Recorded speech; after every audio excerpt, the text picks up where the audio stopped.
నెల్లూరు బర్మాషెల్ గుంట వద్ద అగ్ని ప్రమాదంలో ఓ దివ్యాంగ బాలిక సజీవ దహనమైంది. ఓ పూరి గుడిసెలో చెలరేగిన మంటలు చుట్టుపక్కల నివాసాలకు వ్యాపించాయి.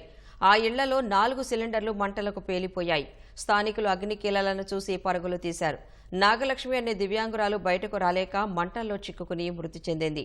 సమాచారం అందుకున్న అగ్నిమాపక సిబ్బంది ఘటనా స్థలానికి చేరుకుని మంటలను అదుపు చేశారు.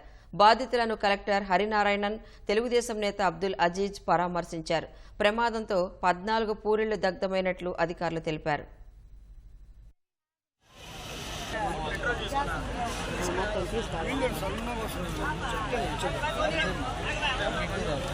స్పీడ్